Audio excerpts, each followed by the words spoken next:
No era pandillero, nunca disparó un arma para las maras. Al contrario, era un intelectual, un periodista, el columnista más leído del país.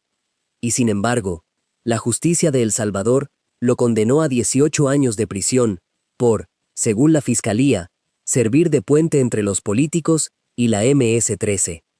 Esta es la historia de uno de los personajes más extraños y polémicos de El Salvador.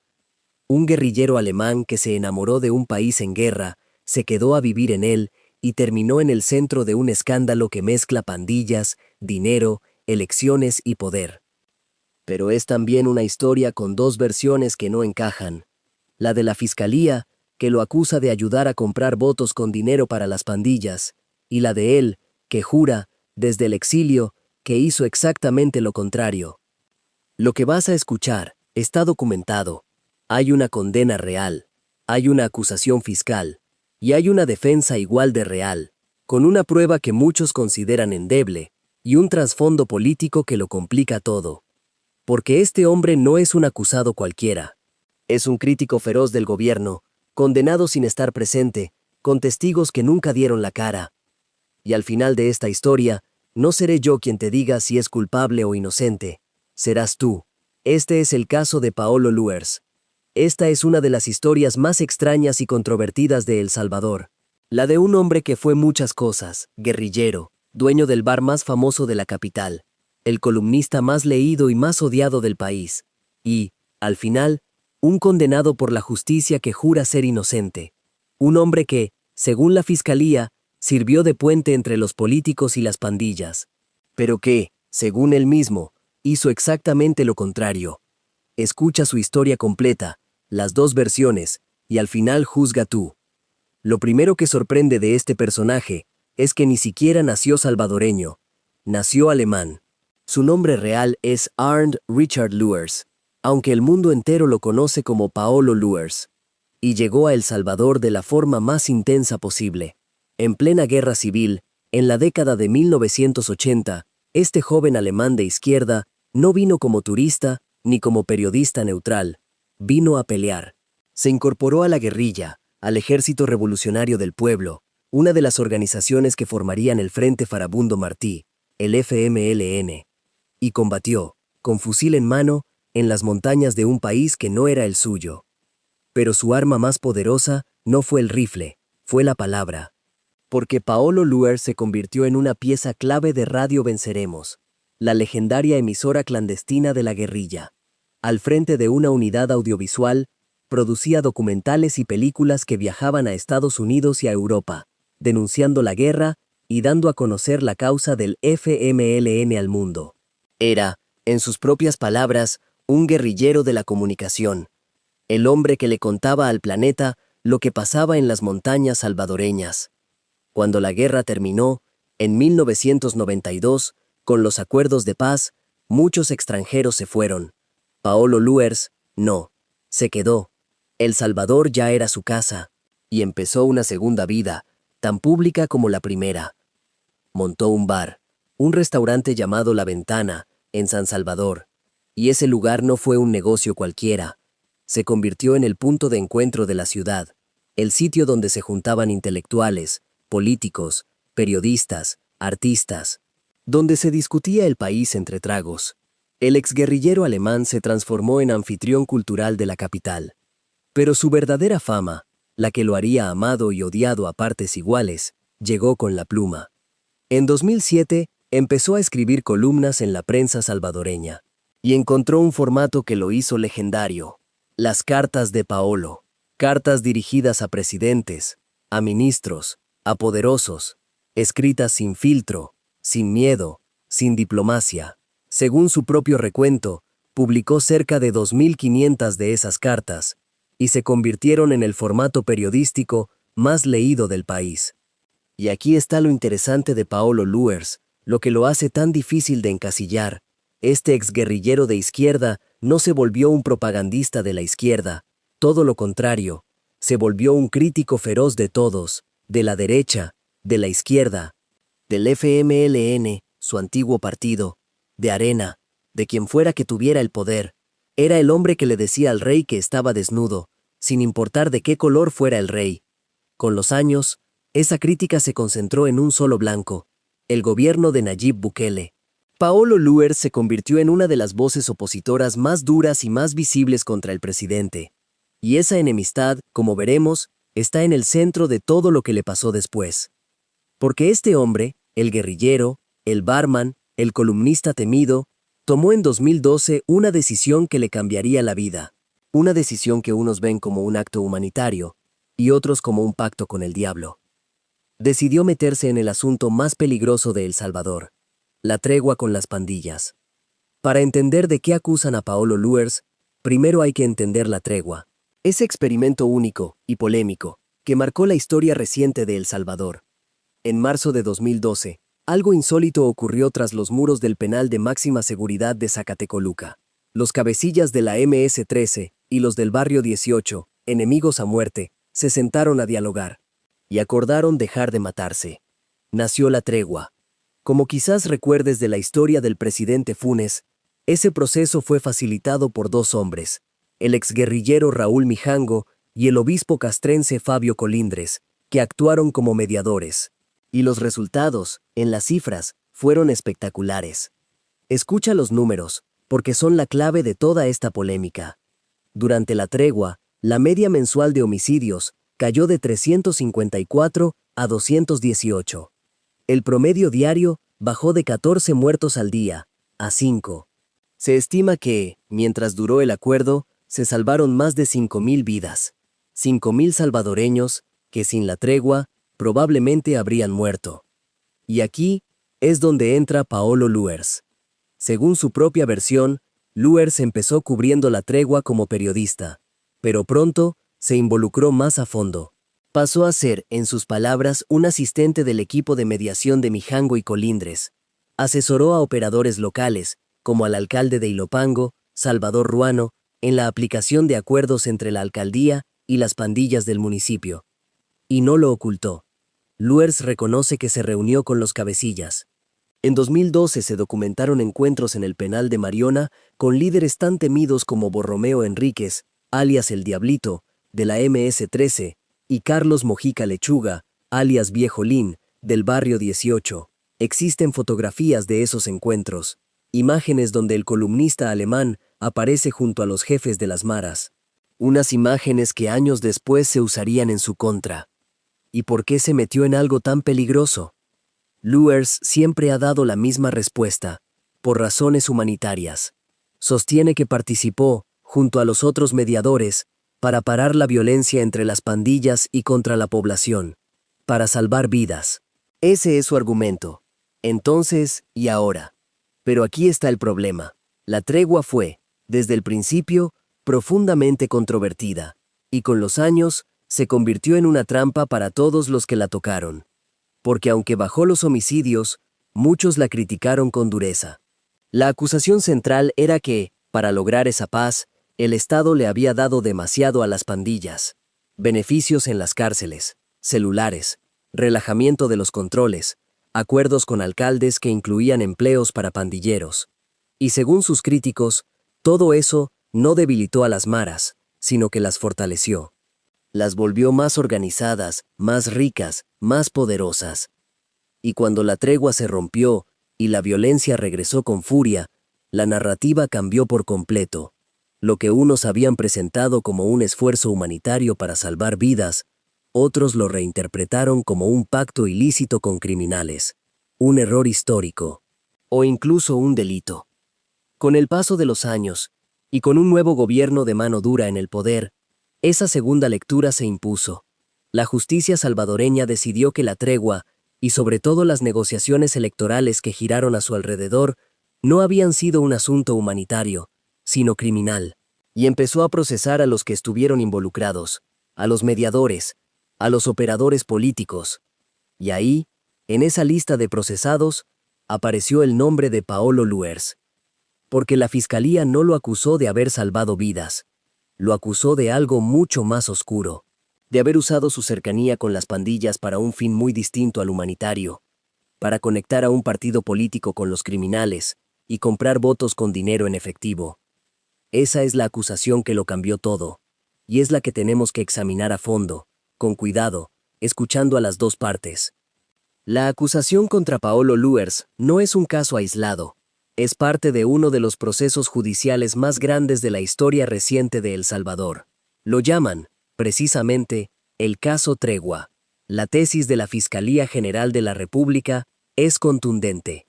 Sostiene que, alrededor de la tregua de 2012, los partidos políticos descubrieron algo, que las pandillas, dueñas de tantos territorios, tenían el poder de mover el voto, y que decidieron comprarlo. Según la Fiscalía, esto no fue cosa de un solo partido, fue de los dos grandes. Tanto Arena, la derecha, como el FMLN, la izquierda, habrían entregado dinero y beneficios a las pandillas a cambio de apoyo electoral, en las presidenciales de 2014 y en las municipales de 2015. Las cifras que maneja la Fiscalía en total superan los $400,000, y en algunas coberturas se habla de más de $500,000. Y aquí es donde la Fiscalía coloca a Paolo Luers, en el lado de Arena. Según la acusación, Luers habría sido uno de los intermediarios, uno de los hombres que, usando su cercanía con las pandillas ganada durante la tregua, facilitó el contacto y la entrega de dinero a los criminales a cambio de votos. En concreto, la Fiscalía sostiene que Luers, junto al exalcalde de San Salvador Ernesto Muichond, participó en la entrega de $100,000 a las pandillas antes de la segunda vuelta presidencial de 2014, a favor de Arena. Es la misma reunión, el mismo maletín, que quizás recuerdes de la historia de Norman Quijano. Aquel encuentro en la colonia San Benito, donde, según la Fiscalía, se entregó el dinero. Y en el relato fiscal, uno de los que estaban en esa operación era Paolo Luers. Por eso lo acusaron de 2 delitos: agrupaciones ilícitas y fraude electoral. Los mismos delitos por los que cayeron los demás. Porque Luers no fue el único procesado. El caso Tregua barrió con figuras de los dos bandos políticos, del FMLN, los exministros Benito Lara y Arístides Valencia, de Arena, el exalcalde Ernesto Muichond, y junto a Luers, otro mediador, Wilson Alvarado, señalado como parte del mismo grupo de intermediarios. La Fiscalía los metió a todos en el mismo saco, operadores y mediadores que, según su tesis, convirtieron el voto del pueblo en una mercancía negociada con criminales. Ahora bien, ¿de dónde salió toda esta acusación? ¿Cómo supo la Fiscalía lo que supuestamente pasó en reuniones secretas entre políticos y pandilleros? Aquí está el origen de todo. Y también, como veremos, el punto más débil del caso. Toda la investigación nació de las declaraciones de 2 hombres, 2 expandilleros convertidos en testigos protegidos, identificados con las claves Noé y Salomón. Criminales que, tras ser capturados, negociaron con la Fiscalía, colaboración a cambio de beneficios. Se les llama testigos criteriados. Fue Noé quien destapó el caso. Declaró que tanto el FMLN como Arena habían entregado dinero a la MS-13 y al Barrio 18 para que movieran el voto. Su testimonio fue la chispa que encendió todo el caso Tregua, la base sobre la que la Fiscalía construyó su acusación contra los políticos y contra los mediadores, contra Paolo Luers. Y en esa palabra, testimonio, está la clave de toda esta historia, porque el caso contra Luers descansa, esencialmente, sobre lo que dijeron esos 2 testigos. La pregunta es, ¿qué pasa cuando la acusación entera se apoya en 2 testigos, y esos 2 testigos nunca aparecen en el juicio para que la defensa pueda interrogarlos? Esa es, exactamente, la grieta que Paolo Luers y su defensa señalan como la prueba de que todo el caso, contra él, se cae. Aquí llegamos al centro de toda esta historia, a la pregunta que decide si Paolo Luers es un cómplice de las pandillas o víctima de una injusticia. Y la pregunta es una sola: ¿qué prueba hay realmente contra él? Recordemos cómo nació el caso. Todo empezó con las declaraciones de 2 testigos criteriados, 2 expandilleros, Noé y Salomón, que a cambio de beneficios acusaron a políticos y mediadores de haber negociado con las maras. Pues bien, según el propio Luers, la acusación en su contra se basa exclusivamente en las palabras de esos 2 hombres. Nada más. No hay, dice él, ninguna otra prueba que lo señale. Y aquí surge el problema que hace tambalear el caso. Porque esos dos testigos, la única base de la acusación contra él, nunca declararon en el juicio público. Escúchalo bien, porque es grave. Según la defensa de Luers, la fiscalía no presentó a Noé ni a Salomón en la vista pública. Y no solo eso, la propia fiscalía habría reconocido que perdió el control sobre ellos, que no sabe dónde encontrarlos. De hecho, en la prensa salvadoreña se ha llegado a describir a Noé como un criteriado prófugo, un testigo estrella que declaró, cobró sus beneficios y luego desapareció. ¿Por qué importa tanto esto?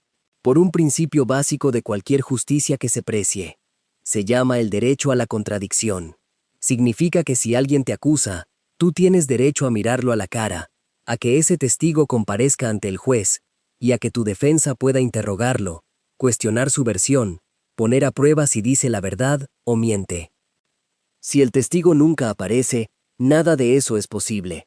La defensa no puede preguntarle nada, no puede confrontar su credibilidad, no puede saber si mintió para conseguir sus beneficios. La acusación se convierte en la palabra de un ausente contra la que no hay defensa posible. Por eso Luers sostiene que esas declaraciones no pueden admitirse como prueba, que se hicieron, en sus palabras, con ausencia de la defensa, y que él nunca tuvo la oportunidad de interrogar a quienes lo acusaban. Su argumento es que, sin esos testigos en el estrado, el caso en su contra está vacío. Y este punto no es un tecnicismo menor. Hay precedentes en El Salvador que lo demuestran. En otro caso, de homicidios, un juzgado absolvió a 10 pandilleros precisamente porque el testigo criteriado clave se fugó. Sin ese testimonio, el tribunal reconoció que no había prueba para condenar. La lógica es clara. Cuando el testigo desaparece, la acusación que se apoya en él se derrumba. Pero aquí es donde tenemos que ser justos y rigurosos, y mirar el otro lado. Porque el caso Tregua tuvo varios acusados, y no todos estaban en la misma situación probatoria. Contra otros procesados, como el exalcalde Muichont y el exministro Lara, el tribunal afirmó que el testimonio de Noé no estaba solo, que fue corroborado con prueba documental y pericial. En algunas coberturas se mencionan audios y videos que respaldaban el relato del testigo. Es decir, contra ellos, la fiscalía habría tenido algo más que la palabra de un criteriado. Y esta es la distinción crucial de todo el video. Porque Luers sostiene, precisamente, que esa prueba corroborante existe contra otros, pero no contra él. Que en su caso específico no hay audios, ni videos, ni documentos que lo vinculen. Que contra él solo están las palabras de 2 testigos que nunca dieron la cara. Entonces, ¿quién tiene razón? Aquí es donde la honestidad obliga a decir algo incómodo. La verdad completa es difícil de establecer desde afuera. La fiscalía sostuvo que su caso era sólido y un tribunal lo condenó. Luers sostiene que contra él no había nada más que testimonios sin confrontar. Nosotros no tenemos acceso al expediente completo para dar un veredicto definitivo. Pero sí podemos señalar, con claridad, lo que las fuentes muestran, que la prueba contra Luers fue mucho más cuestionada que la de otros acusados, y que la garantía de interrogar a los testigos, un pilar del debido proceso, no se cumplió como debería. Y esa duda no es menor, porque de ella depende que la condena de este hombre sea justicia, o sea un error. Pero la historia de Paolo Luers tiene todavía otra capa, porque él no solo cuestiona la prueba, él da su propia versión de lo que hizo con las pandillas. Una versión que es exactamente la contraria de la que cuenta la fiscalía. Hasta aquí hemos escuchado a la fiscalía, ahora toca escuchar a Paolo Luers, porque su versión no es una pequeña matización del relato fiscal, es su exacta contradicción. La fiscalía dice que Luers conectó a un partido con las pandillas para comprar votos. Luers dice que él fue a las pandillas a exigirles justo lo contrario, que no se metieran en las elecciones. Escucha su versión, porque es contundente. Luers sostiene que, antes de la segunda vuelta de 2014, se reunió con representantes de las pandillas para convencerlos de que se abstuvieran de hacer pactos electorales con cualquier partido, para pedirles que no intervinieran en cómo votaba la gente en las comunidades que ellos controlaban. En sus propias palabras, dijo, hice precisamente lo contrario a lo que se me acusa. Su relato Es el de alguien que, lejos de ser un corruptor, intentó blindar la democracia, sacar a las pandillas del proceso electoral. Y él sostiene que fue capaz de decirlo a la cara de las autoridades desde el principio, incluso ante la comisión de antejuicio, mucho antes de la condena. Ahora bien, esta es su versión. No podemos confirmarla ni desmentirla desde afuera. La Fiscalía sostiene lo opuesto. Pero es una versión que merece ser escuchada, sobre todo cuando la prueba en su contra es tan cuestionada como vimos. Y a la disputa sobre los hechos, Luers suma una batalla sobre el procedimiento, sobre cómo se le juzgó, y aquí presenta dos argumentos que apuntan al corazón de la legitimidad del juicio. El primero, que lo condenaron aplicando una ley de forma retroactiva. Luers fue juzgado en ausencia, como reo ausente, pero la reforma legal que permite juzgar a alguien sin que esté presente se aprobó en 2022, y él argumenta que los hechos que se le imputan son de 2014, y que la acusación se inició en 2020.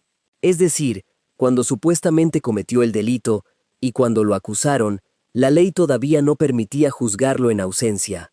Aplicarle una regla que no existía entonces es, según él, ilegal. El segundo argumento es todavía más grave, porque toca la independencia de la justicia. Luers cuenta que en enero de 2022 tomó la decisión de irse del país. ¿Qué lo hizo huir? Según él, la remoción de una jueza. La titular del segundo juzgado de instrucción, Edelmira Violeta Flores Orellana, a quien él describe como correcta, profesional y valiente. Una jueza que, dice Luers, había rechazado 2 veces la solicitud de la Fiscalía de ordenar su detención. Cuando esa jueza fue removida de su cargo, Luers sintió que ya no habría un juez independiente en su caso, y se marchó. Su frase al negarse a comparecer resume su postura: no hace falta que un juez me declare rebelde, yo me declaré rebelde con 18 años. Se fue del país. Se reporta que buscó refugio fuera, y desde el exilio ha llevado su defensa de forma pública, negándose a reconocer al tribunal. Y aquí está el marco más amplio, el que hace de este caso algo tan delicado. Paolo Luers no es un acusado cualquiera. Es uno de los columnistas más críticos del gobierno de Nayib Bukele, un opositor frontal, que ha comparado al presidente con un dictador en sus columnas, y él sostiene que su proceso no es justicia, sino venganza, que lo persiguen no por lo que hizo con las pandillas, sino por lo que escribe contra el poder. En sus palabras, el poder que reina me ha declarado enemigo. Pero, y esto es fundamental para ser justos, esa es su interpretación. Y hay otra. El tribunal que llevó el caso rechazó de forma explícita esa lectura. Los jueces afirmaron, textualmente, que este juicio no es un juicio político. Sostuvieron que juzgaban hechos concretos, con base en la prueba, y no las ideas ni la actividad periodística de nadie. Para la justicia salvadoreña, Luers no fue procesado por opositor, sino por acciones específicas que, según ellos, quedaron acreditadas. Así que tenemos, de nuevo, 2 relatos enfrentados. El de un hombre que se dice perseguido por pensar distinto, y el de un tribunal que dice juzgar hechos, no ideas. ¿Dónde está la verdad en un país tan polarizado? Es algo que cada quien tendrá que sopesar. Lo que es indiscutible es lo que vino después, el veredicto, y la cifra de años que cambió, para siempre, la vida del guerrillero convertido en columnista. Septiembre de 2025, 11 años después de aquellas elecciones, el Tribunal Primero de Sentencia de San Salvador dictó su veredicto sobre el caso Tregua, y fue condenatorio. A Paolo Luers lo declararon culpable de fraude electoral y agrupaciones ilícitas. La pena, 18 años de prisión, 12 por el fraude electoral, 6 por las agrupaciones ilícitas. Todo, en su condición de reo ausente, juzgado sin estar presente, desde su exilio. Y no cayó solo. El tribunal repartió condenas a todo el espectro político. Los exfuncionarios del FMLN, Benito Lara y Arístides Valencia, recibieron las penas más altas, 28 años cada uno. El exalcalde de Arena, Ernesto Muichont, y el mediador Wilson Alvarado, 18 años, igual que Luers. La justicia salvadoreña dio por probado que hubo un pacto entre políticos y pandillas para comprar el voto, y castigó a los 2 bandos. De todos ellos, solo 2 escucharon la condena tras las rejas, Lara y Mouchont. El resto, incluido Luers, fueron condenados en ausencia. La reacción de Paolo Luers no se hizo esperar. Desde el exilio, fiel a su estilo de columnista combativo, respondió con dureza. Dijo que la sentencia confirmaba lo que, según él, ya se sabía. Sostuvo, en sus palabras, que en dictadura no hay justicia. Y lanzó una frase que resume toda su defensa. Me condenaron, dijo, por haber intentado evitar que los partidos negociaran pactos electorales con las pandillas. Ahí quedaron, hasta el final, las 2 versiones irreconciliables. Para la justicia, Paolo Luers es un hombre que ayudó a comprar votos con dinero para las pandillas. Para Paolo Luers es un hombre condenado precisamente por intentar impedir esas compras. El mismo acto, 2 relatos opuestos, y una condena de 18 años en medio. Pero para entender de verdad este caso, hay que mirarlo desde más arriba, porque la historia de Luers es solo una pieza de algo mucho más grande y más trágico, la historia de lo que les pasó a casi todos los que tocaron la tregua. Piénsalo. La tregua de 2012 fue mediada por 2 figuras principales, Raúl Mijango y el obispo Fabio Colindres. Mijango fue procesado, encarcelado y murió en 2023, antes de que su caso se resolviera del todo. A su alrededor, mediadores, operadores, políticos de ambos partidos, todos terminaron procesados o condenados. La tregua, que nació presentada como un esfuerzo por salvar vidas, terminó convertida en una carga criminal para casi todos los que participaron en ella. Y aquí está la gran pregunta que este caso deja abierta, y que divide a El Salvador hasta hoy. Para una parte del país, estas condenas son justicia. Justicia tardía, pero justicia al fin. La prueba de que nadie, ni un columnista famoso ni un exministro, puede pactar con criminales y quedar impune. La demostración de que el voto del pueblo no se compra ni se vende. Para otra parte, en cambio, estos juicios son otra cosa. Una forma de reescribir la historia, de criminalizar, años después y con leyes nuevas, a quienes en su momento intentaron parar una guerra entre pandillas que mataba a 14 personas al día, y en el caso de un opositor como Luers, condenado en ausencia y con la prueba cuestionada, ven la sombra de la persecución política. ¿Quién tiene razón? Esa es, precisamente, la pregunta que no te vamos a responder, porque honestamente, desde afuera, con las 2 versiones sobre la mesa y un expediente que no conocemos por completo, no se puede cerrar con un veredicto tajante. Lo que sí podemos hacer es lo que hemos hecho, poner los hechos, escuchar a las 2 partes y señalar las zonas de luz y de sombra. Los hechos son estos. Paolo Luers defendió la tregua. Se reunió con cabecillas de las pandillas. La fiscalía lo acusó de intermediar la entrega de $100,000 para comprar votos. Un tribunal lo condenó a 18 años. La prueba en su contra se basa esencialmente en 2 testigos que nunca comparecieron. Y él, desde el exilio, jura que hizo exactamente lo contrario de lo que se le imputa. Con todo eso sobre la mesa, el veredicto que importa ya no es solo el del tribunal, es el tuyo.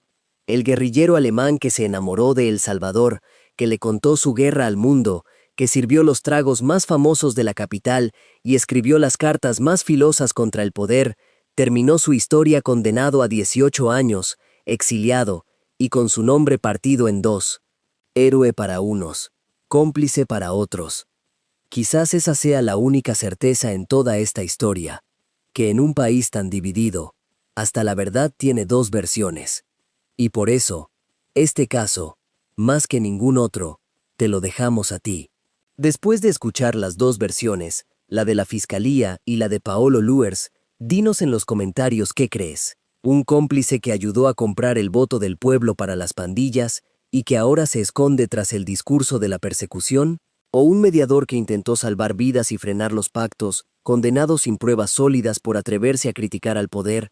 Y más allá de este hombre, en tu país, ¿confías en que la justicia juzga hechos o crees que a veces se usa para castigar a los que piensan distinto?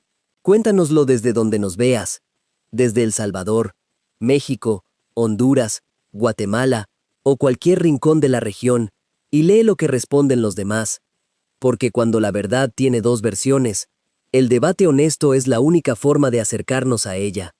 Y aquí, ese debate apenas empieza.